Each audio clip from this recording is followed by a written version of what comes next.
But before moving on, we would have turned to the religious space. The Great Chaitya Hall, just ahead, the largest of its kind to survive in India. Not all of us would have been Buddhist. Participation didn't require it. It was part of the environment, a way of engaging with the people, the place, and the network we were moving through. Religious life here was not fixed or exclusive. It was fluid, overlapping, allowing travelers to take part as they passed through. Only now, as we stand before it, does its true scale begin to register. A pinnacle of the rock-cut Chaitya Hall tradition, dated to around the 1st century CE. We're inside the veranda, the entrance before the entrance, a space just as important as the interior. Unlike the Kanheri cave of the previous episode, where details like this reflected later traditions layered onto earlier structures, the carvings here are largely original. This isn't a space built up over centuries. You're seeing a moment where structure, sculpture, and symbolism were planned as one. This matters because many people expect early Buddhist sites to be simple. Karla shows something different.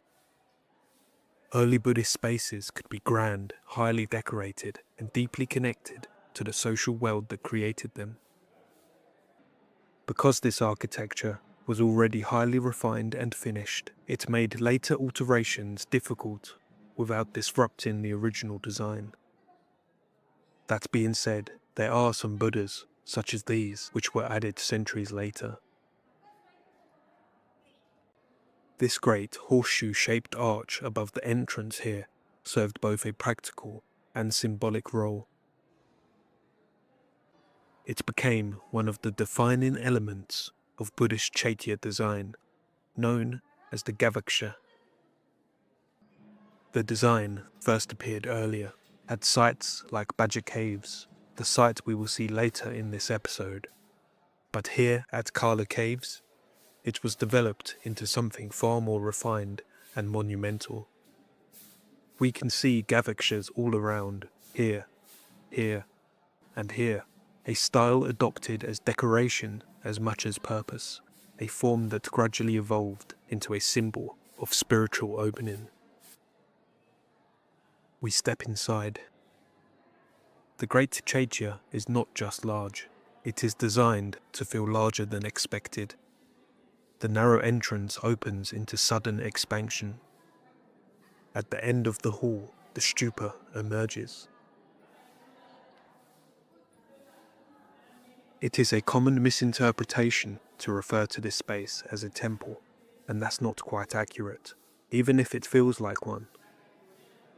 It is centered on a stupa, not an idol, and that is what defines it as a Chaitya Hall, a space designed for procession and circumambulation around it, the most powerful object of early Buddhist devotion. Remember, nothing made of stone here was added. Everything you see was carved from a single mass of mountain rock, cut top down using iron chisels rather than assembled piece by piece. Even the stupa was carved, not placed. The ceiling was shaped before the floor was finished. Pillars were left in place as the surrounding rock was removed. Any mistake was permanent. There was no fixing a miscut. One of the most important details at Karla is the use of wooden ribs in the ceiling. In fact, some of these beams are thought to be ancient, not restored. The earliest Buddhist worship halls were built in timber. Recreating that form in stone preserves a direct connection to the past. It signals that this space belongs to a lineage, not just a place. The hall has 15 large pillars on each side of the nave. Their elaborate capitals carry human figures and animals, like the entrance we just passed through. Real-world symbolism, not enlightened deities. Elephants kneel, often carrying human figures. They signal strength, abundance, royal authority, and prosperity. And like outside, there are couples, often called Mifuna figures.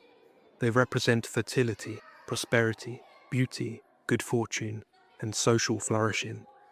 The stupa is the sacred focus, but the path towards it is lined with a visual language drawn from the natural world.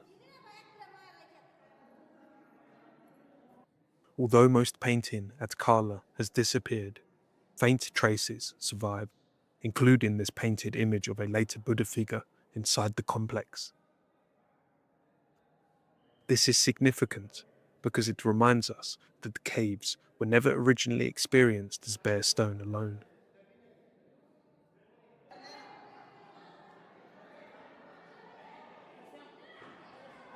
Here are some of the inscriptions we were talking about earlier. Karla contains more than 30 of them, mostly written in Brahmi script and the Prakrit language, Brahmi being the writing system itself, and Prakrit, the spoken language being recorded.